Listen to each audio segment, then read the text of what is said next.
mu byo mwitondera amatorero atatu, mwitondere kiliziya gatolika, mwitondere isilamu, mwitondere abadventiste munsi wa karindwi. Umupapa yabajijwe icyo avuga ku madini. Amadini urayavugaho iki? Yavuze amagambo yantangaje. Yaravuze ngo mu madini nemera amadini atatu. Nemera kiliziya gatolika kuko ari ikomoka ku ntumwa kandi ganje ku isi yose. Ntibajije impamvu yavuze ko ari yemera, ariko nuko ari umuyobozi waryo wa mugani. Kabiri, ati nemera isilamu kuko ifite abayoboke benshi. Kandi ntabeshya. Nimurebe ibihugu birimo abisilamu ni byinshi cyane. Yavuze irindi torero rya gatatu, ndumirwa amagambo yageretseho. Aravuga ngo hari irindi ry'agatsiko gato. Bamubaje ngo none sandi matoro y'abaprotestani ko ntacyo yavuzeho. Papa yarashubije ngo barandika bagaturika ngo utari muri kiliziya gatulika ntagire icyizere cyo kuzajya mw'Ijuru. Urumva icyo kintu? Ntagire icyizere cyo kuzajya mw'Ijuru. Jya hirya mu munsi wa karindwi. Torero ry'Imana rifite amategeko 10 y'Imana no guhamya kwa Yesu nk'uko ubuhanuzi. Niba utaruhuka isabato ntuzajya mw'Ijuru. Iyo mvugo se ntabwo mujya muyumva. Itandukanye Yesu niyo ngiye. Yesu atifite izindi ntama. Mwitondere itorero ry'abagatulika n'itorero ry'abadventiste munsi wa karindwi. Reka nze mbasogongeze gato ibyayo madini abiri atandukanye n'andi yose mubona. Andi buriya mubona ari mu bigare nayo ubwayo atazi. Njya muri za misa kugira ngo nkurikirane ibihabera. Ibiterane by'abadventiste mbibonekamo. Ariyo mpamvu ibyabo byose mbizi neza, ndetse nanababwiza ukuri. Mujya mubona imitwe y'insoresore zambare wagira ngo n'abasirikare. Jya mu bagatulika uzabasanga y'abaskuti n'abasaveri. Jya mu adventiste umunsi wa karindwi uzabasanga y'abajiya. Urumva? Jya muri ADPR harabuzabona se? Ntabuzabona. Jya muri Zion Temple ntabuzahuriyeho nabo. Jya muri Assemblée de Dieu ntabuzabona. Ariko kuki aba bantu babiri bafite ibintu byenda gusa? Nukubera iki? Buriya nta mpamvu ihari. Ubu ibyaya madini ntabwo bikwiye gusuzuma. Iyo ugiye mu bagatulika usanga cyane tutabo twishi bafite. Turavuga ibya Mariya. Bafite umugore, reka tubivuge gutyo. Wajya mu badventiste munsi wa karindwi ugasanga ibitabo byinshi amatitre yabyo ngo cyanditswe na Ellen G. White. Umugore aha, umugore hariya. Buriya nta kibazo. Biriya birego byose Roma nkirisitiregwa ndetse n'ibindi tutigeze tugaragaza hangaha ariko bihari byose nta na kimwe gikubiyemo amafuti, byose birayifata ku mugaragaro. None iherutse gushyira ahagaragara tazigera mwibeshya cyangwa se ngo mwitiranye ko kuba murunze mu nsengero muri mbenshi cyane, insengero zuzuye za kiliziya zuzuye, imisigiti yuzuye, bibagira abana b'Imana. Aho vanayo ibitekerezo, kurayo ibitekerezo, biveyo. Abatemwe bo do Jehova ngo bazabyuka, ngo tuzabyuka maze ngo dusange ibintu byabaye bishyashya, inzu zabaye igitangaza, isi yabaye nshya. Ariko niki kibasaza ubundi? Ubwo bundi uwabaterura akabatereka mw'Ijuru ntimwaryicaniramo? Ntabwo mwaryicaniramo mwabanyamadini mwebwe. Ukazanga gukurikiza icyo wumvise. Nkarabiye imbere yawe kandi ntumuzambazwe. Byahishwe 18:4. Abantu bave muri Babuloni kuko ateretse amahanga yose inzoga, cyangwa se bitegure kuzahabwa ku bihano nayizahabwa. Ibyahishwe 13:1 kugeza ku wa 8. Abantu bahitemo ari ukwandikwa mu gitabo cy'ubugingo cyangwa se kuramya inyamaswa zamutse ivuye mu nyanja. Bahitemo kimwe muri ibyo. Abahinduye benshi mu bihe bikomeye, babitse ubutunzi bwabo. Uyu munsi tugiye kuganira ku by'inzira ebyiri. Inzira ebyiri. Abanyarwanda baciye umugani ngo hitamo imaripfa. Umuntu ahitamo akurikije ibyo yiga n'ibyo yumva inzira akwiye kunyuramo. Wenda mbere ko tujya mbere mu cyigisho reka dusenga Imana. Urakoze Nyagasani, turagushimye kugira neza kwawe niko kutubeshejeho. Turagushima ku ijambo ryawe wandikishije, turagushima ku miburo yawe tugeraho. Uduhe kuryitondera kandi uduhe kwitondera n'iyo miburo kugira ngo bitegure imitima yacu kuzakubona maze tuzishimire kugusanganira mu izina ryiza rya Yesu, amen. Inzira ebyiri. Aho twasoreje ubushize ni naho tugiye gusubukurira. Ni amasomo abiri yo mu Baheburayo. Turaza kongeraho wenda irya gatatu. muribuka ko ubushize twaganiraga ku birego 25. Ibirego 25 mbivimuzi ngenda mbivuga, maze kubivuga nibwo noneho twaje gusoza, ariko igihe kitubana gito. Uyu munsi ndizera ko dufite akanya gahagije ko kugira ngo tuganire.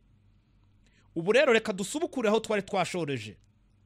Abaheburayo igice cya 2 guhera ku murongo wa mbere hari titre ivuga ngo kwirengagiza kwita ku gakiza gakomeye.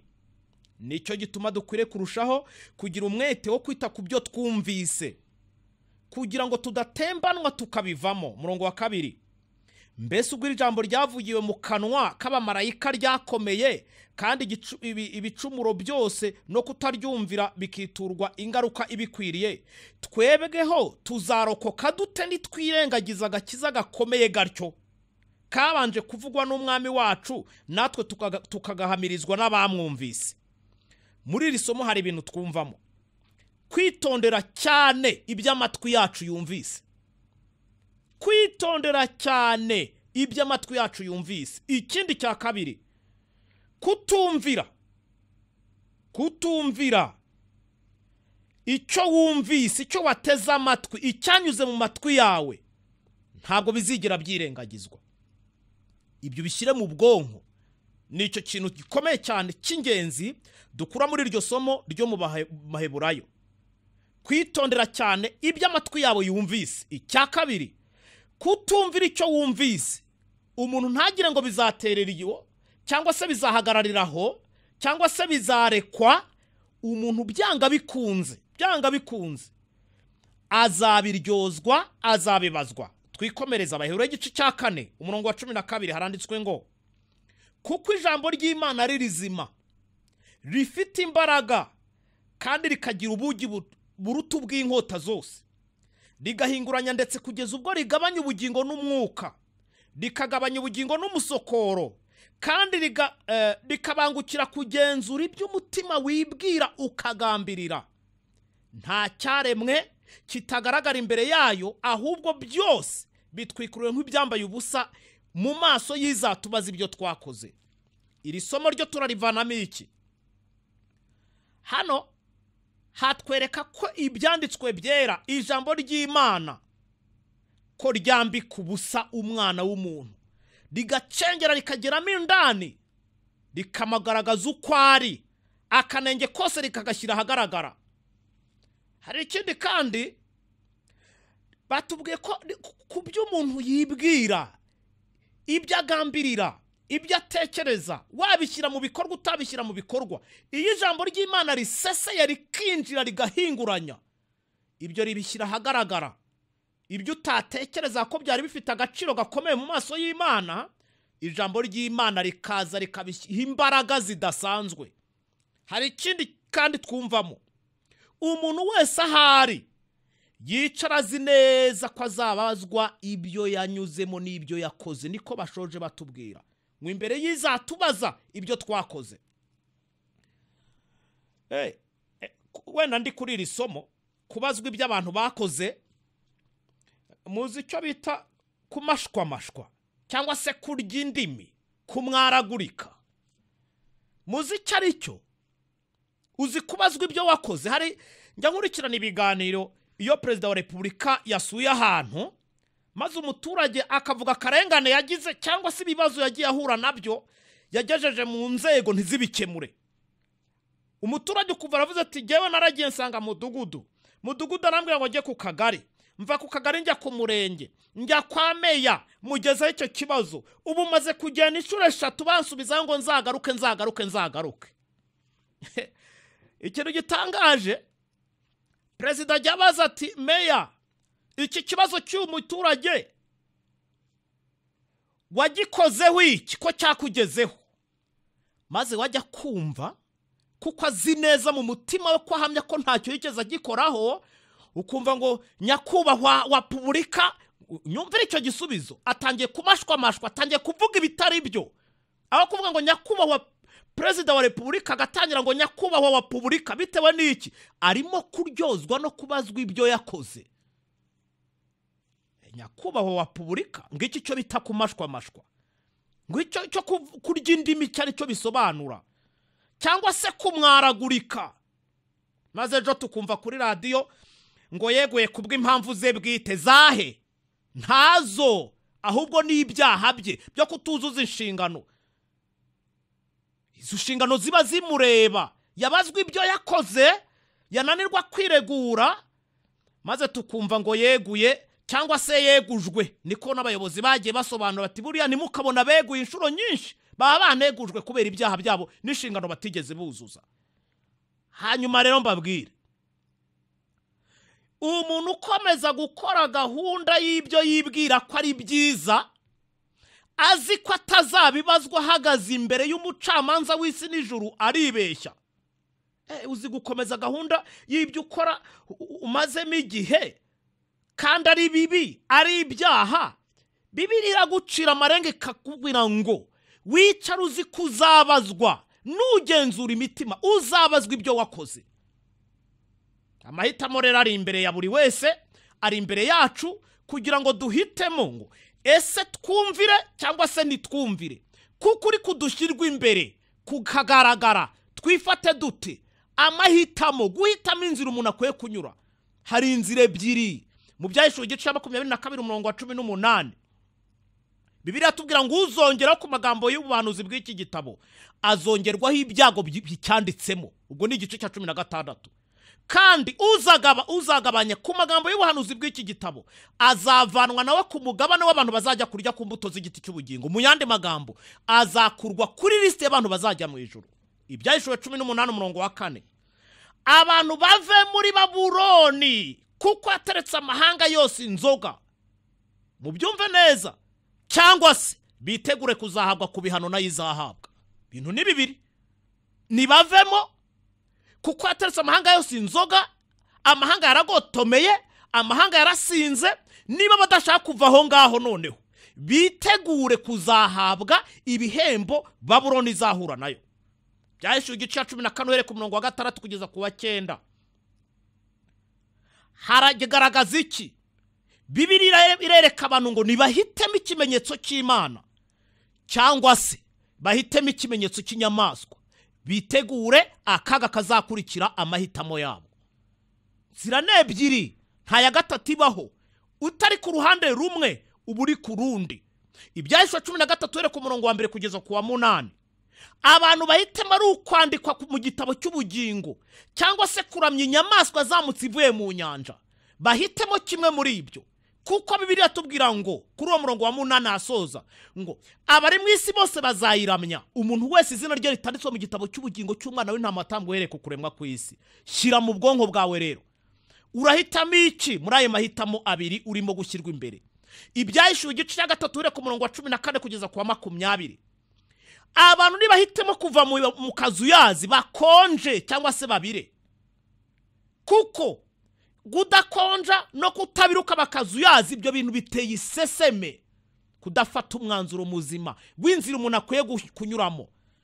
Abafaransa baravuze ngo à l'impossible nul n'est tenu. Ntabwo wabwirwa gukora ibyo wowe ubwawe udashoboye, ntibishoboka. Ce qui lui est impossible de faire, ntabwo bakubwira ngo hitamo icyo wowe ubwawe udashoboye. Nta nubwo tubabwira ubutumwa bubereka icyo gukora mudashoboye. Ubishatse wowe ubwawe wakwihitiramo icyo ugomba gukora. Niba ari ugukomeza ubugome, niba ari ukwemera ijambo ry'Imana, niba ari ukurihitamo ukarihitamo. Ariko ntabwo ari igihe cyo kugira ngo umuntu akore ibintu atatekereje neza. Amahitamo nayo umuntu saga hatoya. Matayo igice cya 27. Pilato yahagaze imbere y'abantu arababwira ngo ari Yesu ari n'abaraba.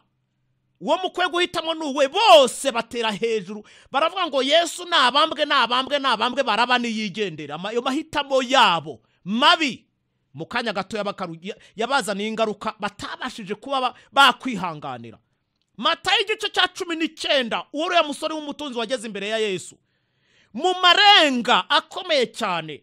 Yesu yaramubwiye ngo ari agakiza gatangwa ku buntu bidaturutse ku mirimo itegetswe n'amategeko. No guhitamo gukora imirimo itegetswe n'amategeko. Hitamo icyo ukwiye gukora. Yakoze iki? Yakoze ikintu cyo kugenza ikigongogongo, kuko ibyo byose byari bikubwe na zero.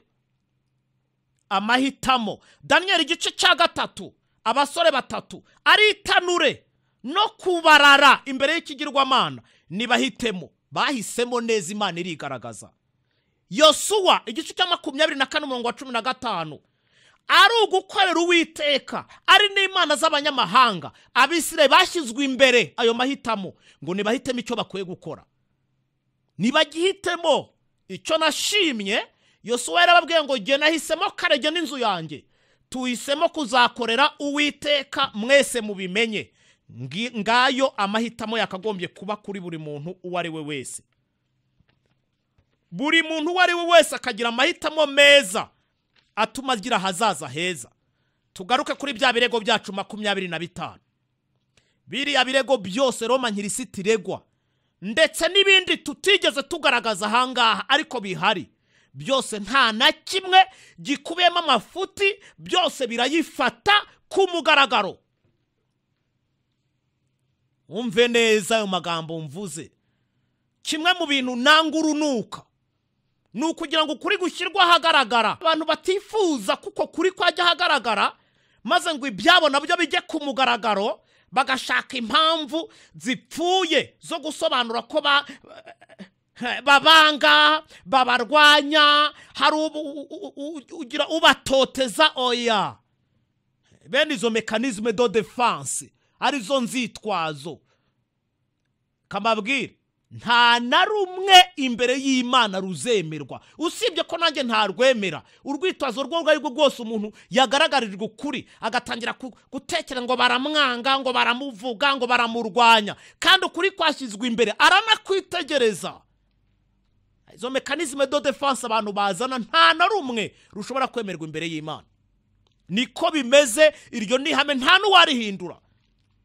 None iherutse gushyira ahagaragara ko ku isi ubu ngubu habarizwa amatorero ya gikirisitu arenga 33,000 afite ubuzima gatozi.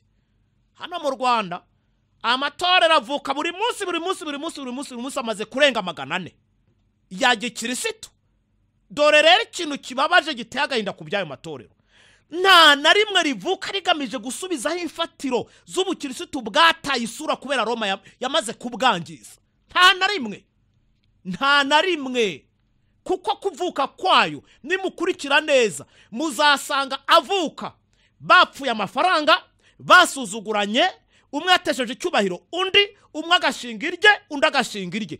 Nta na rimwe rizana imfatiro zariho, ubutumwa bwariho, nuza iby'Imana byariho bitarangizwa ngo byandavuze bicafuzwe na Roma. Nta na rimwe riza rishyiraho kuri ku ijambo ry'Imana nk'uko kuri. Ndashaka ko mumenya impamvu itorero ry'i Roma rivugwa cyane cyane, tukaritsindagira kandi tukarugarukaho mu byigisho byinshi. Mubyumve neza impamvu yaryo. Ano bajya batinya kuvuga ukuri kuravugwa, kandi igihari kiravugwa. Nuko ibibi byose iyo biva bikagera byinjiye mu bukirisitu, bigatuma ubukirisitu butisura n'umwimerere wabyo. Ibyo byose nta handi byakomotse i Roma.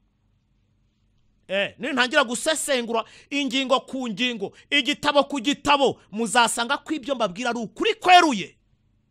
Ukuri kweruye.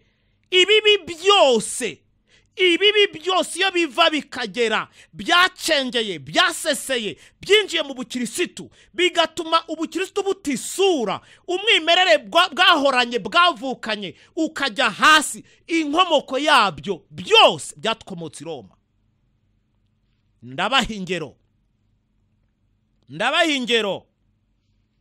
Ibi abantu mwirirwa muhindamo ngo ni iminsi mikuru ya gikirisitu, ari ya gipagani. Roma yafashe ikabatiza ikayambika ikanzu y'umweru, maze mwabyirirwamo amakonje leta zayatanga, abantu birirwa mu birori, ukagira ngo ibyo bintu byakomotse ku Mana. Ibyo byavuye i Roma. Mihango mibi, mihango ipfuye, mihango ya gipagani barayibatiza, bayambika ikote rya gikirisitu, abantu barayizihiza, bayibamo nkaho yavuye ku Mana, kandi byahe birakajya. Icyo ni kimwe. Cya kabiri, iri torero tuvuga impamvu rikomeza gukomozwaho niryo nyirabayazana, ndabisubiramo, niryo nyirabayazana yo guhindura no kuvanaho gahunda y'amategeko yaharatuwe n'urutoke rw'Imana. S'il vous plaît, Imana ishyiraho ibintu Roma ngo dufite uburenganzira bwo kubivanaho. Babuhawe nande? Ubwo bugome n'ubwo bukubaganyi bakoze bakavanaho ibintu, amatora akabakurikira.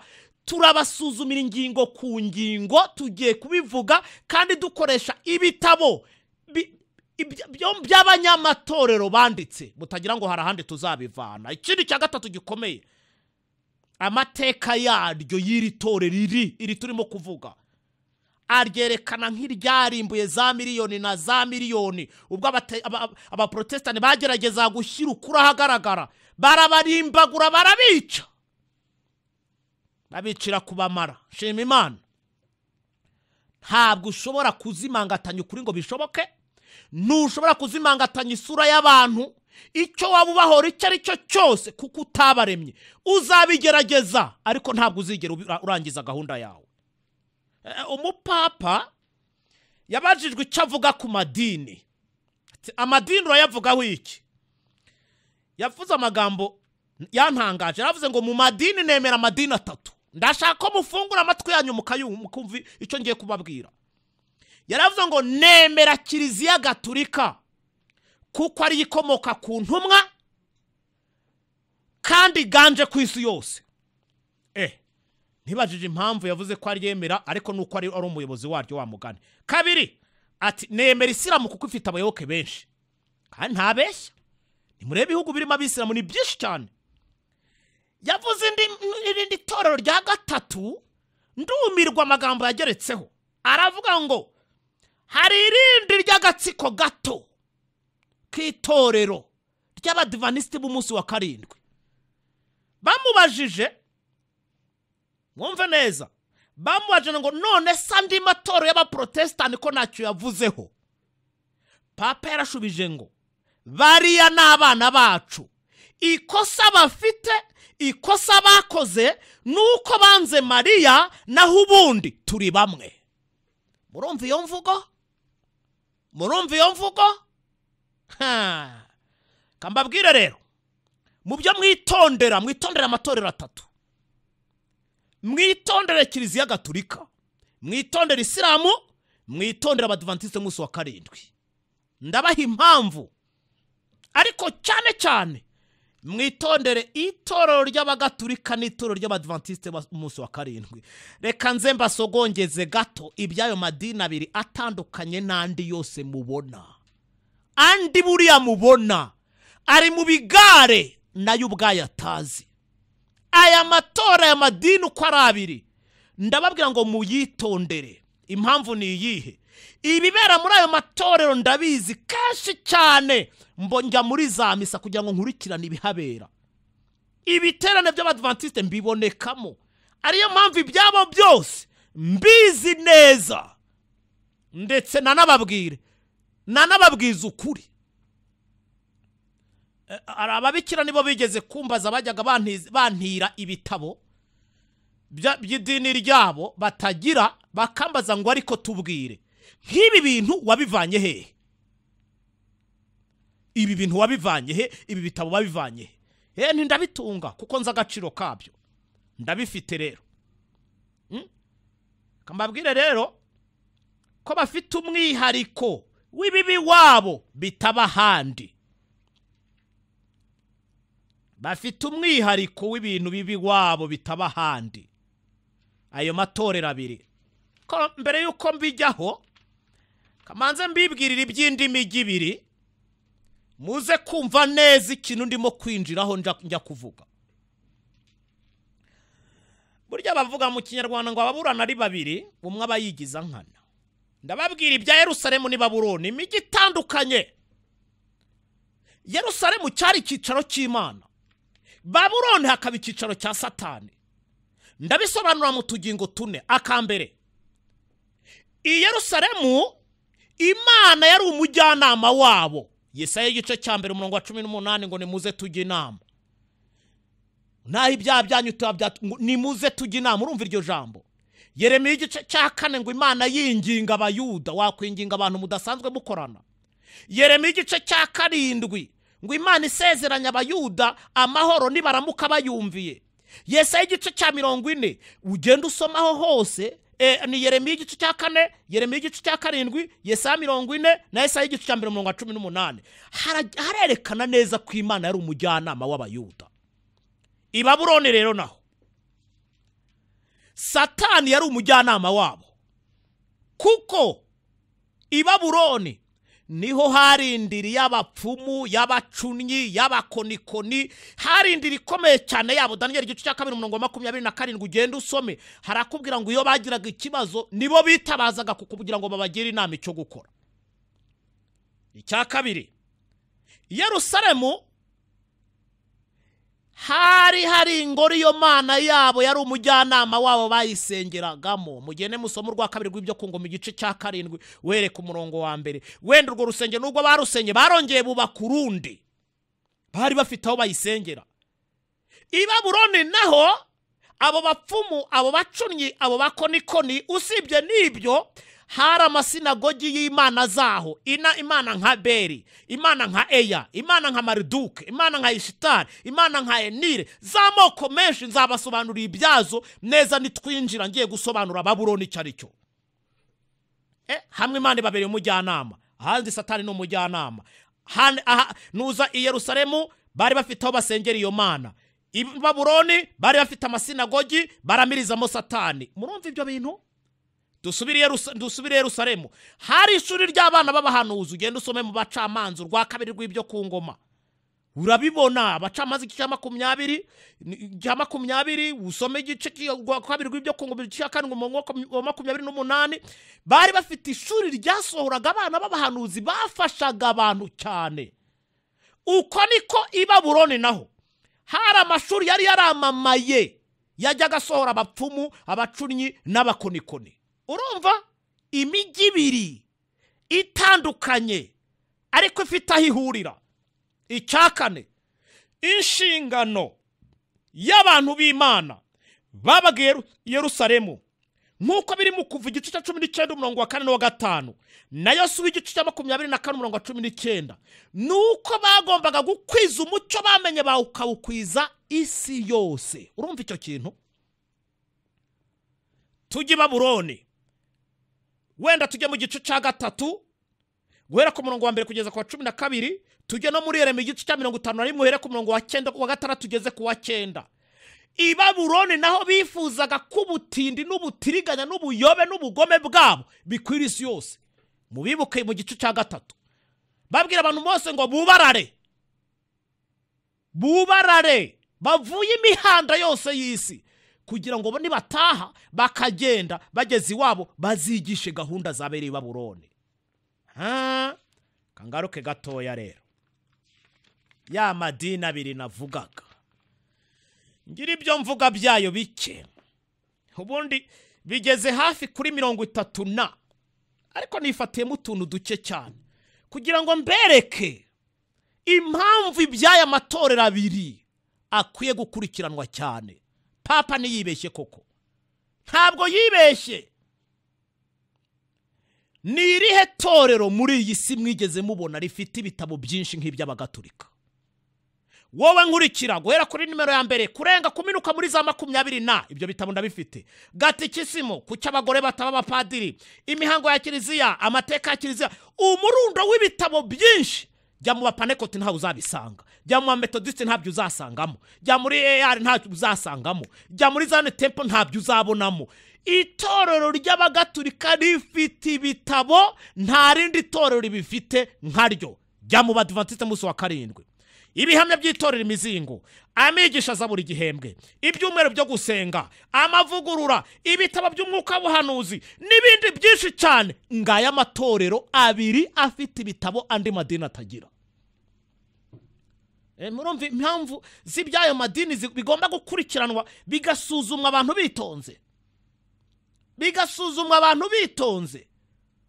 Ubu gahunda ijyanye n'iby'ubuhanuzi mugiye kwigishwa itandukanye nuko mwari musanzwe mwiga. Bagatolika ibitabo byinshi, Adventist umunsi wa karindwi ibitabo byinshi. Buriya nta mpamvu. Reka tuvaho ngaho tujye ku kindi kintu cya kabiri gisa naho gifitanye ibisanira muri ayo matorero abiri. Mujya mubona imitwe y'insoresore zambare wagira ngo n'abasirikare. Jya mu bagatulika uzabasanga y'abaskuti n'abasaveri. Jya mu Adventist umunsi wa karindwi uzabasanga y'abajiya. Urumva? Jya muri ADPR harabuzabona se? Ntabuzabona. Jya muri Zion Temple ntabuzahuriyeho nabo. Jya muri Assemblée de Dieu ntabuzabona. Ariko kuki aba bantu babiri bafite ibintu byenda gusa? Nukubera iki? Buriya nta mpamvu ihari. Bafite ibitabo byinshi bitagirwa n'andi madini. Noneho ikindi bafite insoresore zitwara gisirikare ntabwo biri mu yandi madini. Ubi byaya madini ntabwo bikwiye gusuzumwa. Reka tuvaho ngaho.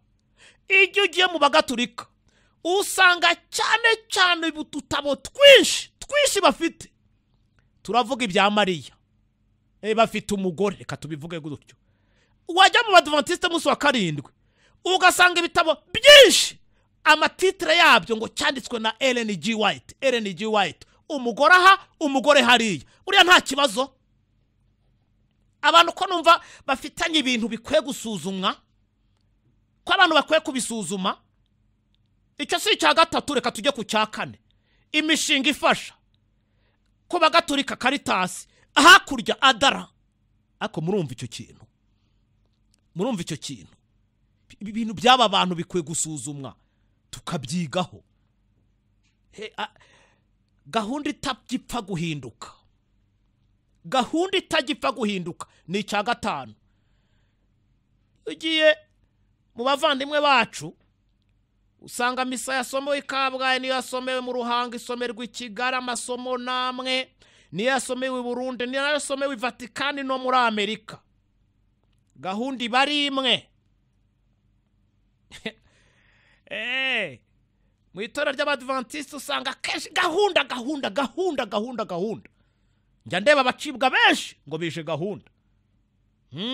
Abo baca benshi ngo bishe gahunda. Naho haba gahunda zidasanzwe. Haba gahunda y'icyigisho cya mu gitondo. Hari gahunda y'ishuri ry'isabato. Hari gahunda y'amigisho. Iki cya saa 5 wava ukajya hano ugasanga ni identique. Cye mwumva ibintu bigiye bihura. Mujye mwumva gahunda zigiye zihura. Iyo ugiye ahandi usanga haba kavuyo. Ibyo usanze hasi ibyo usanga ahandi. Ibyo ubonye hasi ibyo ubona mu kindi cyumweru. Ibyo ubonye muri uku kwezi si ibyo baba bakoze mu kindi cyumweru. Gahunda zitajya zivogerwa, zitajya zigira ikindi kizirogoya. Usanga zimara umwaka, zikamara n'undi. Ugasanga ibintu byabaye icyo bita routine. Zifite ibintu by'umwimere kandi byatangiye kera udashobora kwica. Kujya kubyica ari ukwikoraho. Kwica gahunda y'abandi. Kanjye ku kindi cya gatandatu guca iteka. Ati Kiliziya ni imwe ni ntagatifu ikokomoka ku ntumwa gatabo mfite kanditswe muri 48 kagatikisumu ku page ya 32 barandika bagatulika ngo utari muri Kiliziya gatulika ntagira icyizere cyo kuzajya mw'Ijuru. Urumva icyo kintu? Ntagire icyizere cyo kuzajya mw'Ijuru. Jya hirya mu munsi wa karindwi. Itorero ry'Imana rifite amategeko 10 y'Imana no guhamya kwa Yesu mwuka ubuhanuzi. Niba utaruhuka isabato ntuzajya mw'Ijuru. Iyo mvugo se ntabwo mujya muyumva. Itandukanye Yesu niyo ngiye. Yesu atifite izindi ntama. Aho umuvane y'ibitekerezo mutekereze neza. Ariko si icyo nashatse kuvuga. Nagene utuntu twenda gusa. Jya mu bagatulika uzahasanga ibitabo byinshi bivuga iby'abatagatifu n'imibereho yabo nuko biyambazwa. Vayo. Jya muri ry'Abadventist umunsi wa karindwi uzahasanga ibitabo urebe byanditseho ngo abakurambere n'abahanuzi usange bavimuzi abantu bose bavugwa bakera. Abahanuzi n'abami usanga ibyo bintu byose biragira. Kuki hari ibintu byenda gusa udasanga handi mu yandi matorero? tujye ku cya munani imyanzuro ifatwa. Nigeze soma amagambo ngo papa ntajya avuguruzwa. Impamvu nta yindi ngo nuko atajya yibeshya igihe cyose aba arimo gutangaza amatangazo ya kiliziya. Bimushyira mu mwanya ukomeye cyane, ukomeye. Utinya umuntu bitanyira ubutungane. Wajya hirya mu badive akakubwira ngo imyanzuro y'inama y'itorero ntigivuguruzwa kuko igihambiriwe mwese kiba gihambiriwe no mw'Ijuru. Iyo ryaguhambiriye iryo hasi nubwo wazajya he, nubwo wajya he, ngo imyanzuro yafatiwe mu nzego zo hasi biba byarangiye, kagira ngo ni Imana yayifashe. Kuki ibyo hari ibintu by'ibisanira basangiye utabona ahandi? Ni iyihe mpamvu? Tujye ku cy'iterabwoba cya 9 terabwoba. Iyo umugaturika bwiwe ngo azahagarikirwa amasakaramentu aratitira, ubwoba bukamwica, ukagira ngo afungiwe amarembo yo mw'Ijuru. Njyamona abantu benshi bahamagarwa, tuzaguca nukomeza ibyo urimo.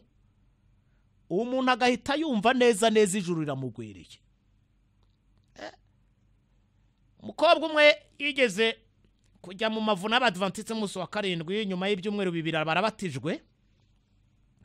Yari umukarismatike ukomeye cyane, ndanamuzi, ubu yaje gutura muri uyu mujyi wa Kigali. Iryo tore yabatirijwemo arangije kubera ko yari yifitiye gahunda yo kwikorera ubukwe. Akimara kubatizwa baratangaje ngo agiye gushyingirwa. Abayobozi babakoze inama ngo ibi bintu ntabwo twe twabyemera. Ntabwo yigeze afata umwanya wo kwiga ngo yige neza amenya amahame y'itorero. Barakomeza barasigana, bananirwa kumvikana. Baciteka ngo uzataha ubwo bukwe bazamuca. Padiri nawe ati umuntu w'iwacu nawe uzajya muri buriya bukwe tuzamuhagarikira amasakaramentu. Ko ibyo bintu numva byenda gusa se? Ko numva byenda gusa? Ko numva byenda gusa? Tujye ku maturo. Cyo ni icya 10. Wenda mbengejeje aho ngaho ndaza no kubaha n'akanya gato cyane kugira ngo muze kubaza ibibazo cyangwa se mugire icyo mwunganira kuri iyi fazi idasanzwe y'ubuhanuzi budasanzwe mugiye kwiga. Noneho dusuzuma akana kagingo ku kagingo. Tujya ku maturo atururwa. Gaturika bari bafite icyo bitinda urugensiya. Katanga amafaranga, ukababarirwa ibyaha wakoze, ukababarirwa n'ibyo uzakora. Munyumvira ubwo bujiji. Munyumvira ubwo bujiji. Hirya se njyanganira n'abapasitori bakambwira ati ntabwo ibyacu byadogereye, ubu harashimwa umurika menshi. Ubwo wagawe ubu taharanira kugira ngo arebe uburyo yazana ifaranga ryinshi nibwo yakirwa neza. Ariko ubundi ibi bintu ni ibiki? Ibintu ni ibiki? Hari abasabye benshi cyane ngo nzabashyire ahagaragara ubutumwa itorero nk'uko tugenda tugaragaza ibya Roma nkirisitu tukabishyira ahagaragara, ngo tugaragaze neza ubutumwa itorero ry'Abadventist umunsi wa 7 rikwiye kwigisha, ngo tunagasobanure imvururu zijya ziribonekamo. Ibyo ndabibemereye rwose cyane, vuba ndabikora. Ngo ndimo kubabwira gutya, ndangije urugendo shuri mu mitwe yaryigometsemo. Imaze kuryigomekaho irangije irasohoka, ndetse n'ibibazo biririmo indani muri iryo torero nabyo mungaye gutinde ntimungaye guhera, nabyo ndaje mbishyira ahagaragara. Ababwire mfite ibitabo byinshi bya Kiliziya Gatulika, usanga nta n'abagatulika babifite. Ibitabo byinshi by'abatemwe ndo Jehova. Mfite ibitabo byinshi, basubiremo ngo byinshi, by'Abadventist umunsi wa 7. Mfite ibitabo byinshi binyuranye bivuga iby'amateka cyane cyane y'amadini. Hari n'abandi bantu bajya bansaba kubasobanurira igitabo cyahawe Protestani muri rusange cy'umugenzi, nabyo nzabe bakorera. mu gihe rero ngiye gusesengura inyigisho zihishe mu madini, ba nyirazo bapfukamye hejuru bakazipfukirana, batashatse ko zimenyekana, bamwe kandi batanazi, hari n'abatazi ko zinabaho, abandi bakaba bazirwanya. Ndabasaba kuzaba nk'abiberoya, kuko ubu ngiye kugenda gake, ingingo ku ngingo, itorero ku itorero, cyane cyane ayabiri, ngaragaze abantu bamenye ibyayo neza, noneho bahitemo igikwiye gukorwa. Ndasaba abankurikiye kugira ngo bumve mu byakozwe n'intumwa igice cya 17 umurongo wa 10 n'uwa 11 bavuga iby'abantu b'iberoya, ngo abiberoya nabo babirukana. Uwo mwanya muri iryo joro bene data bohereza Paulo na Sila Beroya, basohoyeyo binjira mu isinagogi ry'Abayuda, ngo ariko abo bari beza kuruta ab'i Tesalonike, kuko bakiranye ijambo ry'Imana umutima ukunze, bashakashaka mu byanditswe iminsi yose kugira ngo bamenye yuko ibyo bababwiye ari iby'ukuri koko. Bamenye ngo ibyo batubwiye, ibyo batwigishije ni ukuri, ni ukuri. Inzira yo kwena no kubabarirwa ibyaha izongera isubirwemo. Noneho nyibaze ibitabo, nyuma yo kuduhamiriza ukazanga kugenda iyo nzira, nkarabiye kuri mikoro ya radiyo, nkazashyira agatikisimaha, Bibiliya ntagatifaha, ibindi bitabo hano, ibisubizo by'ibibazo byawe n'ibindi, bikagira icyo bigaragaza, ukazanga gukurikiza icyo wumvise, nkarabiye imbere yawe kandi ntuzambazwe. Inama rero, inama zo mu byanditswe byera kenshi na kenshi ziba nziza, zikagira n'akamaro iyo abantu bazitayeho. Nta byigisho bitarimo inama, ibyo ntacyo biba bimaze rwose, kimwe n'ibitagira umusaruro. Ntabwo umusaruro mvuga, ntabwo mvuga ibyo kuzuza amadini, ahubwo kongera umubare w'abakizwa bafite ubuhamya buzima, abantu babyawe ubwa kabiri. Ureka ariya amazi yanyu mwirirwa mwiratana atajya amara n'imbyiro ku bantu. Mu gusoza, ndashaka kubabwira ko Yesu yamanitswe ku giti, amanikwa i Karuvari, yitwa nk'umugome, agirirwa nabi nk'umugizi wa nabi, ari umwera, ari inzirakarengane. Bantu muduteze amatwi, iki gikorwa cy'urukozasoni cyo kumanikwa, cyo gushyirwa ku karubanda, cyo gushyirwa ku musaraba, ku giti, ari inzirakarengane, irimo guhohoterwa, ishinzwe iby'itakoze, kiragenda kigafata twebwe bene muntu, kigafata twebwe inyoko muntu yose, kikayigira abanyabyaha kuko yapfuye azira ibyo atakoze. Iyi nzira y'amaraso yo guhera i Karuvari, yo kurega Igitsemane ukagenda ukagera i Karuvari, Yesu agenda azererezwa, yambaye ubusa, kubitwa, agirirwa nabi, yatonaguwe, umubiri we wabaye inyama. Umuntu uzabyirengagiza, umuntu utabyitaho, umuntu utazazirikana icyo gikorwa, uzamenye ko ufite urubanza rukomeye cyane imbere y'Imana. Abantu rero muzi ko mudafitanye amasezerano yo kubabarirwa y'imbabazi n'uwo muziranenge wakubiswa ziri ibyo atakoze, mugerageze gushaka imbabazi z'Uwiteka bigishoboka ko zibonwa. Ikindi, abantu bazi ko hari amasezerano bafitanye n'Imana y'ubwiyunge bwabo hagati yabo n'Imana, ni byiza rwose icyo gikorwa mwakoze, Imana ikibahera umugisha. Ariko ni na ngombwa ko muzajya muboneka imbere y'Imana mubaza uko muhagaze muri iki gihe, kuko dore ko ari n'itegeko ry'Imana. Bibiliya iravuga mu byakozwe mu gice cya 17:30 ngo dore iyo minsi yo kujijwa Uwiteka yarayirengagije, itegeka noneho, ategeka iyo Mana, si ugusaba, itegeka abantu bose bari hose kwihana. Ubwo rero mubyumve ko iyi nzira yo kwihana no kubabarirwa ibyaha ni itegeko Imana yashyizeho, ushaka uzajya kubana nayo buri muntu wese usenga avuga ngo azajya mw'Ijuru, iryo tegeko nutaryubahiriza ibyo birakureba. Ariko umuntu ashobora kwibaza ngo ubundi ab'Imana ihamagarira kwihana ni bande? Ni bande abantu Imana ihamagarira kwihana? Reka tujye muri Luka igice cya 5 umurongo wa 29 twumva uko havuga. Lewi amujyana iwe, amutekeshereza ibyo kurya, barasangira. Hari n'inteko y'abakoresha b'ikoro benshi n'abandi bari bararitswe bicarana nabo. Nuko abafarisayo n'abanditsi babo banegura abigishwa be bati, niki gitumye musangira n'abakoresha b'ikoro n'abanyabyaha? 31. Yesu arabasubiza ati, abazima si bo bakwiriye umuvuzi keretse abarwayi.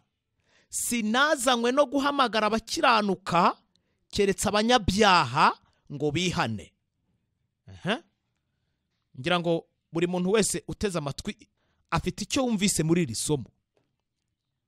Iyi nteko y'abirasi b'Abayuda, nongereho b'abagome, kuba batazi agaciro k'umuntu icyo ari cyo, bakiha ibintu byo kuvangura no kumva ko basumba andi mahanga kandi ko bari hejuru.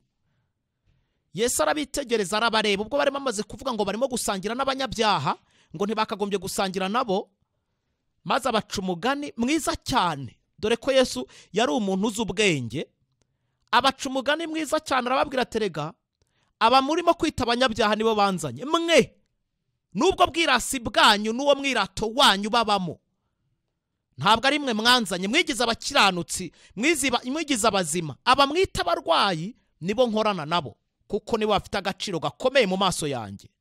Mbega ingorane, mbega ingorane. Ubwo bwibone bw'Abayuda bwatumaga bareba andi moko bakayita imbwa, bayitaga imbwa. Niko bitaga andi moko ngo ni imbwa, namwe mu nyumvire. Maze Paulo mu Baroma igice cya 3 arimo kuvuga uruhare ibyaha bifite kuri buri muntu uwo ari we wese, uhereye ku Bayuda bagira iki, Abaromana, Abanyarwanda, Abarundi, abantu abari bo bose. Nuko aravuga ku murongo wa 9 w'igice cya 3 cy'Abaroma, aravuga ngo, nuko tuvuga iki? Mbese turabaruta? Hoya da, habe na gato. Kuko tumaze guhamya Abayuda n'abagira iki, yuko bose batwarwa n'ibyaha. Ariko nk'uko byanditswe ngo, ntawe ukiranuka n'umwe, ntawe umenya, ntawe ushaka Imana, bose barayobye, bose bahindutse ibigwari, ntawe ukora ibyiza n'umwe. Nta tandukaniro riri hagati y'abanyabyaha, bose ni kimwe, n'inzira yo gukira kwabo ni imwe. Burya rero umugaturika ntacyo umudiva murusha. Umudive n'umugaturika barangana. Umudive n'umuadeperi ni kimwe, umuadeperi n'umuanglikane ni kimwe, umuanglikane n'umutemo do Jehova ni bamwe, uwo muri Zion Temple no muri Assemblée de Dieu ni bamwe, uwo muri Assemblée n'umumethodiste ni kimwe, ababatiste n'abo muri Nayoti nuko, Eglise Vivante na Restoration Church muri bamwe, abo muri Restoration Church na Holy Living Church mwese muri kimwe, aba Presbyterienne n'aba Horeb Church ni kimwe, aba Fekabu n'abareforme ntaho mutandukaniye n'Abisilamu. Mushyire mu bwenge bwanyu ko nta munyabyaha uruta undi, nta munyabyaha uruta undi, bose ni bamwe. Ni nayo mpamvu inzira yo gukira kwabo ni imwe, nta nzira ebyiri zihari. Iriya nzira yishyiriweho na bamwe ngo ni purigatori. Ibyo ni ibitekerezo byanyu, ntaho bihuriye na Bibiliya ntagatifu mutunze. Ejo rero mutazigera mwibeshya cyangwa se ngo mwitiranye ko kuba murunze mu nsengero muri benshi cyane, insengero zuzuye, za kiliziya zuzuye, imisigiti yuzuye, bibagira abana b'Imana. Aho vanayo ibitekerezo, kurayo ibitekerezo, biveyo. Impamvu ni iyihe? Ibyahishwe 12 umurongo wa 9, Satani ayobya abari mu isi bose. Umva iryo jambo bose, umva iryo jambo bose, ubanze uryumve neza. Abaroma igice cya 3 umurongo wa 23 ngo bose bakoze ibyaha. Umva iryo jambo bose, ryongere rigarukemo. Abaroma igice cya 5 umurongo wa 18 ngo igicumuro cyumwe cyateje bose gucirwa wite. Umva ijambo bose, bose muryumve. Luka igice cya 21:47 ngo kandi ko kwihana no kubabarirwa ibyaha bikwiye kubwirwa amahanga yose, ijambo yose, bose, ndetse ngo uhereye kuri Yerusalemu. Noneho mwajya mwabyumva neza, mwajya mwabyumva ko nta munyabyaha uruta undi. Abanyabyaha bose ni kimwe. Hari ibyagiye bintangaza. Katikisimu yandikiwe i Kabgayi ya Kiliziya Gatulika, ku ipaji imwe niho nasomye ngo utari muri Kiliziya Gatulika ntabwo azajya mw'Ijuru. Nemwe muri tanga se. Uziyo ADPR abapanekote yikoreye andi madini ngo nta mwuka bagira. Barababeshye. Umudivantiste w'umunsi wa karindwi iyo ageze ku muntu wobahereza isabato yavuga toya, agahita rumukatira. Uramukatira utanamwigishije. Ariko ubundi mwabaye mute?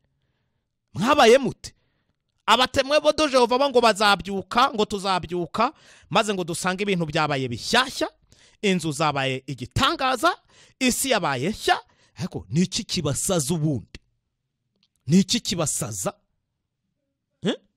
Niki kibasaza? Ku isi yuzuyemo abasazi gusa kandi basenga Imana. Basenga Imana barasaze. Ubwo bundi uwabaterura akabatereka mw'Ijuru ntimwaryicaniramo? Ntabwo mwaryicaniramo mwabanyamadini mwebwe. Yesu muri Yohana igice cya 10 niwe rembo, kandi abihannye munyumve neza bakababarirwa ibyaha byabo, bakaba bafitanye amasezerano y'imbabazi nawe na Yesu n'Imana. Uyu munsi bakaba babeshejweho no guhora iteka bavugura ayo masezerano bahawe, biherewe, basinyiwe n'Imana. Mubyumve neza, ayo mahoro Yesu atanga, ayo mahoro Yesu yabihereye, akaba ari yababereye pilier, inkingi cyangwa se cornerstone, ibuye ry'ifatizo rikomeza imfuruka, maze iyo nyubako ikaba ihamye neza. Mu Efeso igice cya 2 guhera ku murongo wa 20 kugeza kuri 22, igice cya 2 guhera ku murongo wa 20 kugeza kuri 22, abo bonyine abanyuze muri iyo nzira, abahawe amahoro n'Imana, ab'Imana yeretse ibyaha, ab'Imana yahishuriye ububi bwabo, ab'Imana yahishuriye ubugome bwayo, bakayamanika bagapfukama imbere yayo, ubwirasi n'ubwibone bwose no kutirata idini runaka, ahubwo ko ari abanyabyaha, bagasaba Imana imbabazi. Imana ikabababarira, ikabinjiza amahoro yo mu mutima, ikabaha n'amasezerano y'imbabazi zayo. Abo bonyine, abo turimo kuvuga, nibo bonyine bazajya mw'Ijuru. Abandi barimo kurirota ku manywa y'ihangu, bararirota ku manywa y'ihangu. Nababwiye ngo ayo mahoro Yesu yatanze akayaha abantu kuba yashaka, bamushakishije umutima wabo wose, bakaba bariyemeje kumukurikira, imbabazi z'Imana zikandikwa mu mitima yabo, bakaba abagabo bo guhamya. Bisa naho urwo rufatiro rw'amahoro Yesu yinjijemo rubabereye pilier nkuko nabivugaga, ni cornerstone, ibuye rihagaze neza mu mfuruka kandi rishikamishije inyubako yabo. Umva rya somo ryo mu Efeso igice cya 2 umurongo wenda turahera ku murongo wa 20, mwumva ko havuga kuko mwubatswe ku rufatiro rw'intumwa n'abahanuzi, ariko Kristo Yesu niwe buye rikomeza imfuruka. Muri we inzu yose iteranijwe neza irakura, ngwibe urusengero rwera mu Mwami Yesu. Muri mwe, umva 22, muri mwe namwe murubakanwa kugira ngo mube inzu yo kubabwamo n'Imana mu mwuka. Mwabyumvise? Mwateze amatwi? Mwakurikiye neza? Mwumva uko bimeze nuko biteye? Kubakanwa n'Imana kubw'umurimo ukomeye cyane utangaje Imana iba yakoze mu mutima w'umunyabyaha. Kwihana no kubabarirwa ibyaha rero ni inzira igomba kunyurwa na buri munyabyaha wese, na buri muturage wese wo mu idini iryo ari ryo ryose. Murebe abantu bahetse biri ukuntu bangana, amadini ukuntu angana, ukuntu hagwiriye abantu benshi cyane, ariko inzira niyo imwe rukumbi, niyo kwihana no kubabarirwa ibyaha. Kandi si uguhendahenda, si ukwinginga, ni itegeko ryatanzwe n'Imana. Iyo nzira igomba inyurwe byanga byakunda. Jya ubabwira gutya, ubuhamya mwarabwumvise, si ibintu nihimbiye. Kubonana n'Imana ni ikintu kiza cyane. Kurondorwa nayo ikakwereka ubugome bwawe ihere mu bwana bwawe, ikakubabarira ni ikintu cy'ingenzi. Ikirenze icyo, kuvugurura ayo masezerano wagiranye n'Imana nibyo biryo by'abagenzi, nibyo biryo by'ubwoko bw'Imana. Reka babwire rero, iki cyonyine kirahagije kwicisha umuntu igihe cyose atazakorana ubwiyunge n'Imana, igihe cyose atazababarirwa n'Imana ngo bahure biyunge hagati yabo, kuko yarayihemukiye. Kumurema byonyine no gutekereza kumurema byateje Imana ikibazo gikomeye cyane. Tujye mu Itangiriro dusesengura indi ngingo. Itangiriro igice cya mbere turahera ku murongo wa 3 dusome mwumve uko havuga. Haranditswe ngo umurongo wa 3, Imana iravuga iti habeho umucyo, umucyo ubaho. Imana ibona umucyo ko ari mwiza. Wenda reka soreza aho ngaho. Imana ibona umucyo ko ari mwiza. Murakurikira? Ibona umucyo ko ari mwiza. Zirikana iryo jambo. Tuva aho ngaho tujye ku murongo wa 9 w'icyo gice. Haranditse ngo Imana iravuga iti amazi yo munsi y'ijuru ateranire hamwe, ahumutse haboneke, biba bityo. Imana yita ahumutse ubutaka, iteraniro ry'amazi iryita inyanja. Imana ibona ko ari byiza. Umva rya jambo byiza ryongeye kugarukamo, rizirikane. Tujye ku murongo wa 12 w'icyo gice cya mbere n'ubundi. Haranditswe ngo ubutaka bumeze ubwatsi, ibimera byose byera imbuto zikwiriye amoko yabyo, n'ibiti byera imbuto zirimo utubuto twabyo zikwiriye amoko yabyo. Imana ibona ko ari byiza. Zirikana iryo jambo byiza. Twahavuye tujye ku murongo wa 17. Haranditswe ngo Imana ibishyirira mu isanzure ry'ijuru kugira ngo bivire isi, kandi bitegeka amanywa n'ijoro, bitandukanye umucyo n'umwijima. Imana ibona ko ari byiza. Rya jambo byiza mwongeye muraryumva. Tugende ku murongo wa 25 w'icyo gice. Haranditswe ngo Imana irema inyamaswa zo mu isi nk'uko amoko yazo ari, n'amatungo nk'uko amoko yayo ari, n'ibintu byose bikuruka hasi nk'uko amoko yabyo ari. Imana ibona ko ari byiza. Reka mbefunze Bibiliya ho gato cyane. Murabyumva? Mwakurikiye neza? Ijambo byiza byiza byiza byiza byiza byiza Imana ibishyira mu muntu. Umuntu arangije yakira umubi, kandi Imana yaramugiriye inama yanga kumva, maze umuntu aba umuyoboro. Bya bintu byiza byiza byiza byiza birangirika, hadasigaye n'ikintu na kimwe. Mukurikire, hadasigaye n'ikintu na kimwe, maze byose bitana gahunda y'imikorere. Kugeza kuri uyu munota ibiti bifite amahwa kuri gahunda y'Imana bitari biriho, ibitovu ntabwo byari kuri gahunda y'Imana. Izi nyamaswa mubona zifite amakanine n'ibyinyo birebire ntabwo kuri gahunda y'Imana byari. Ibi byose byabaye ingaruka z'icyaha. Nyirabayazana arinde ari umuntu ufunguriye Satani, aramukoresha ibyo yari yahawe gutegeka no kuyobora. Iby'Imana yari yanemye byose ari byiza byiza byiza, byose arabyangiza bihindura umwanda. Ndashaka kubaza abantu bankurikiye, umukindo muri Kigali iyo ugonze n'imodoka baguca amafaranga angahe? Ni miliyoni. Gufatwa kw'ikinyabiziga byaba na ngombwa nawe bakagushyiramo ari umukindo umwe wonyine. Imana iramutse ishatse kukubaza ibyatsi n'ibiti byo mu mudugudu utuyemo byonyine, ikagukubita fagitire kubera yuko ubugome bwawe aribwo bwatumye byangirika bene ako kageni, ikiguzi wagikura he? Niba umukindo umwe muri Kigali ari miliyoni kuwugonga n'imodoka, ibaze neza. Niba umukindo umwe kuwugonga ari miliyoni, noneho ibiti n'ibyatsi byo mu murenge w'iwanyu, byo mu kagari k'iwanyu, byo mu mudugudu w'iwanyu, Imana ije ikagukubita fagitire. Rahira ndakubwiza ukuri, kusibye n'ibyo bibazo twasesenguye bya mbere byabaye mu ijuru, urubanza ku muntu ruhari rw'uko akagombye gukatirwa urwo gupfa, n'ibibazo byo kuba isi yarataye isura nyirabayazana ari umuntu, nabyo birahagije kumukatishiriza urwo gupfa. Ubyemere cyangwa se ubyange, twahemukiye Imana mu buryo buteye ubwoba. Ubyemere cyangwa ubyange, ubishyire mu bwenge cyangwa ntubyumve, ni n'uburenganzira bwawe. N'ubundi uherekera kose ntako abantu batigeze banga Imana. Abantu ntibazi ikibazo bafite, urabingingira kugira ngo basange Imana. Urababwira ati nyamuneka mwakwegereye Imana. haleluya. Yesu yarade niwatuza akanwa kawe ukavuga ko Yesu ari umukiza, maze akakubwira amagambo ugasubiramo ngo ubwo urakijijwe muvandimwe, ukagendera muri icyo kintu cya moralite, uzapfa nk'imbwa. Zapfa nk'imbwa. Barakubeshye suko urugendo rugendwa. Witonde ubaze neza barimo kugenda urugendo.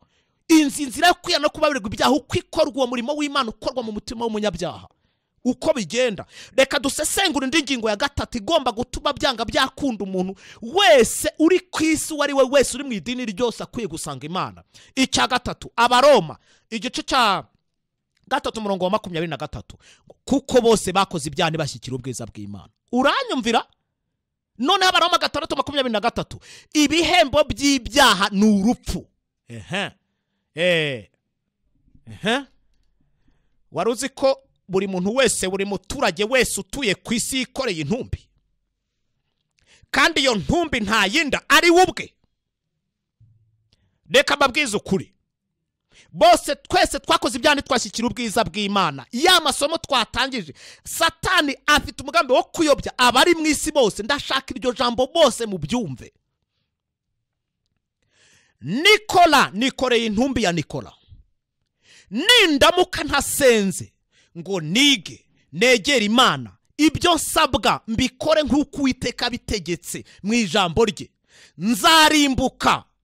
Kandi ninjya kurimbuka, Imana izandyoza ko hari umuntu upfuye, kandi uwo muntu nta wundi ni Nikola. Wowe uteze amatwi radio y'ubuntu butangaje, wicara uzi kuhetsa intumbi yawe. Igihe cyose utazakora ibishoboka byose ngo agakiza gatahe muri wowe, ubugingo buboneke, ahari icyaha, ahari amacakubiri, ahari rari ribi, bitekerezo bipfuye, hicara Imana kubw'amahoro itanga mu mutima wawe, ukazarimbuka, uzaryozwa ko wishe umuntu, kandi uwo muntu nta wundi ni wowe. Umunsi rero wicara uzi kuhetsa intumbi y'umuntu, kandi uwo muntu nta wundi uhetse ari wowe ku giti cyawe. Njambabazwa cyane n'abantu bikorera umuntu ngo jewe ngo kanaka ngo ibi nibi. Uragira iyo uhetse yawe, wongeraho indi ntumbi ya kabiri, ubwo rubanza uzarukirana ukute. Nabwiye nti rero muhindure imyigire n'imyigishirize. Mbabazwa cyane n'abahagarara imbere y'abantu badafite icyo kubabwira, bibirirwa babashyekenga, babashyira mu mwanya utamenya ubwoko bwawo, nkaho bafite ijuru bazabajyanamo. Umuntu afitanye ikibazo n'Imana, hari imvururu zabayeho, hari ibibazo byabayeho, guteshwa agaciro kw'Imana, kuyishora mu mirwano. Mbere y'uko umuntu aremwa, byonyine Imana ikigira igitekerezo cyo kumurema, yatangiye guhura n'ibibazo. Ntimushyize ahantu heza, byose arangije arabyangiza. Usibye no kubyangiza, nawe ubwo ariyangiza kugeza kuri uyu munota umuntu akaba ahetse intumbi ye. Ngo mbwire rero ngo barakubwira ngo sanga Imana, uyegere, igira ikikumarira, ukumva nta mpamvu zo kuyisanga. Nawe iriya mu mirere wapingaga abantu b'Imana akanga Imana, nawe iyo nzira yarayinyuze, nawe ntacyo uri cyo. Umwanya wari wose w'ubuyobozi, umwanya wari wose w'ubutegetsi, inzego zose waba urimo, ntacyo uri cyo igihe cyose udaharaniye agakiza k'ubugingo bwawe. Fite ikibazo n'Imana.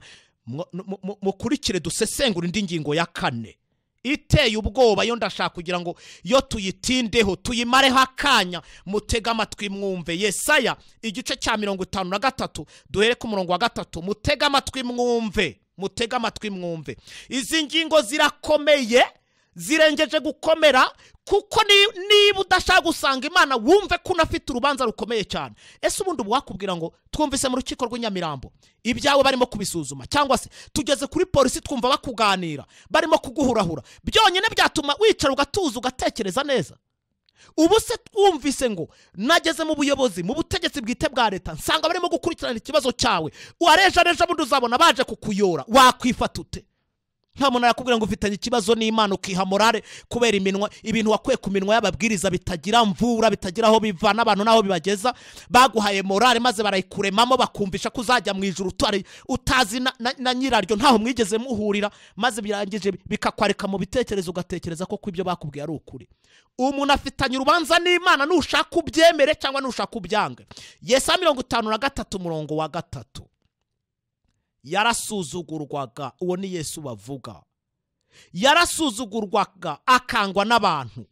Yari umunyamibabaro wamenyereye intimba. yasuzuguraga nk'umuntu abandi bima amaso, natwe ntitumwubahe. Nukuri intimba zacu nizo yishyizeho, imibabaro yacu niyo yikoreye, ariko twebweho twamutekereje nk'uwakubiswe n'Imana agacumitwa nayo. Ngumva ubuginga bw'abantu, umva ubugoryi bw'abantu, umva ubucucu bw'abaho bushingiye. Twebwe tubona ko ari nk'Imana yamuhaye igihano, ariko munkurikire mwumve, tubona ko ari nk'Imana yamuhannye. Tega amatwi mwumve, nukuri intimba zacu nizo yishyizeho, imibabaro yacu niyo yikoreye, ariko twebweho twamutekereje nk'uwakubiswe n'Imana agacumitwa nayo, agahitamishwa n'imibabaro. 5, nyamara ibicumuro byacu nibyo yacumitiwe. Ibicumuro byacu nibyo yacumitiwe, yashenjaguriwe gukiranirwa kwacu. Igihano kiduhesha amahoro cyari kuri we, kandi imibyimba ye niyadukirisha. Twese twayobye nk'intama zizimiye, twese twabaye intatane. Uwiteka amushyiraho gukiranirwa kwacu twese. Yararenganye, ngiryo jambo nashakaga, yararenganye ariko yicisha bugufi. Ntiyabumbura akanwa ke, amera nk'umwana w'intama bajyana kubaga, cyangwa nk'uko intama icecekera imbere y'abayikemura, niko atabumbuye akanwa ke. Guhemurwa no gucirwa witeka nibyo byamukujeho. Mu biki gihe, mu bigihe cye, ninde witayeho ko yakuwe mu isi y'abazima akaba yarakubitiwe ibicumuro by'ubwoko bwe? Fungura amatwi neza wumva icyo ngiye kukubwira, ukumva iki cyigisho ukagikurikirana.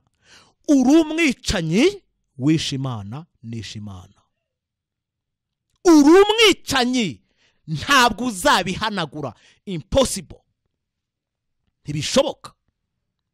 Ntabwo uzahanagura iki gisebo cy'uko wishe Imana.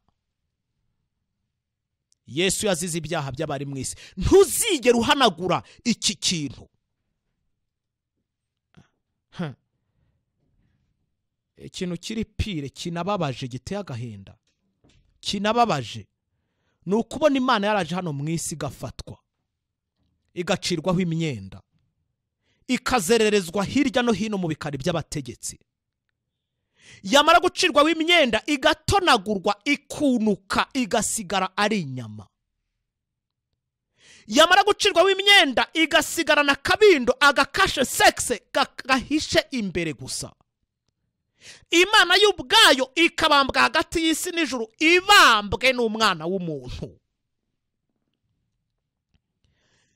Reka mbabwire kimwe mu bintu bijya bintera ubwoba. Isi turimo kuvuga iyi ngiyi yangirijwe n'umuntu, izongera igirwe nshyashya. Iri juru turimo kuvuga ryahuye n'ibibazo bikomeye cyane. Imana yafashe umwanzuro ko izakuraho umwanda igatwika, kuko ari isuzuguremo, haberamo imirwano, ishyireho irindi rishya, kuko ryo rizazinywa nk'urupapuro rivanweho. Umuntu wangiritse ubwe tumaze kuvuga ko yiyishe, nawe ubwe azashyigirwa mwiza, asubizwe isura nshyashya, ahabwa umubiri mushyashya, ajyanwa mu bwami bwo mu ijuru. Ariko bantu mwe, ikibabaje giteye agahinda, Yesu inkovu ze zizahoraho iteka, kugira ngo abantu bose bajye bitegereza ubuhemu bw'ibyo bakoreye Imana yo mu ijuru. Birababaje, birababaje, biteye agahinda. Icyo ubwacyo nacyo kirahagije ngo cyicishe umuturage wese utuye ku isi. Urubanza rwe byabereye mu ijuru, urubanza rw'isi yataye isura, urubanza rwacu twebwe ubwacu kuko duhetse intumbi yacu, urubanza rw'uko twishe Imana. Buretse mbabwire urundi rubanza rukomeye, tujye noneho mu ntuza mu gitabo cya dusesengure indi ngingo ikomeye nayo, urwa kabiri rwa Petero igice cya 3 ku murongo wa 10. Ariko umunsi w'umwami wacu uzaza nk'umujura, ubw'ijuru rizavaho, hakaba n'umuriro ukomeye, maze ibyishingiro ibyo byose biremeshwa bikayengeshwa no gushya cyane, isi n'imirimo irimo bigashirira. Nuko ubwo ibyo byose bizayenga, bityo yemwe uko dukwiriye kuba abantu bera kandi twubaha Imana mu ngeso zacu, twebwe abategereza tugatebutsa umunsi w'Imana uzatuma ijuru, umva, rigurumana rikayenga, kandi ibyishingiro ibyo byose biremeshwa bigashongeshwa no gushya cyane. Kandi nk'uko yasezeranije ko dutegereje ijuru rishya n'isi nshya, ibyo gukiranuka kuzabamo. Aha twumvisemo iki? Indi ngingo ya 5 y'ingenzi inakomeye cyane mugomba kwitaho, nuko isi n'ijuru bizatwikwa. Bizatwikwa kuri gahunda y'Imana se byari byararemwe birenganijwe gutwikwa? Reka da, kubera ikibazo cy'inyoko muntu. Harya abana mwumvise batwitse ikigo cya by'Imana École de Science byagenze bite? Batitaye ko bataragera ku myaka y'ubukure barakatiwe ubare muri gereza uzajye kubasura bazira gutwika. None se n'ijuru nk'uko bibiri maze kubitubwira biringanirijwe kuzatwikwa. Uraho uricaye urarya ukaryama uragendera mu modoka ntacyo bikubwiye, ntuzi ko ufite urubanza ruri kuri ako gahanga kawe. Ewe reka mbabwire, reka sesengura indi ngingo ya gatandatu. Ingingo ya gatandatu mu Abaroma igice cya 3 umurongo guhera ku wa 11. Ntawe umenya, ntawe ushaka Imana, bose barayobye, bose bahindutse ibigwari, ntawe ukora ibyiza, umuhogo wabo ni nk'imvi irangaye, bareganishije indimi zabo, ubusagwe bw'inshira buri mu minwa yabo, akanwa kabo kuzuye ibitutsi n'amagambo abishye, ibirenge byabo byihutira kuvusha amaraso, kurimbuka n'umubabaro biri imbere yabo, biri mu nzira zabo, inzira y'amahoro ntibarakayimenya, kubaha Imana ntikuri imbere yabo. Mwumve, urumva uko bavuga umuntu? Usibye ibibazo byabereye mu ijuru, isi yataye isura kubera umuntu ubwe nawe ubwo ari ikibazo. Umuntu kuba yarisha Imana, kuba isi n'ijuru bizatwikwa, n'ibibazo byonyine by'ibyo umuntu akora nabyo birahagije kugira ngo bimwicishe. Mwumvise? Reka ntanga inama mu gusoza muri iminota 3 isigaye ku cyigisho cyacu. Iyo nama iteye ite?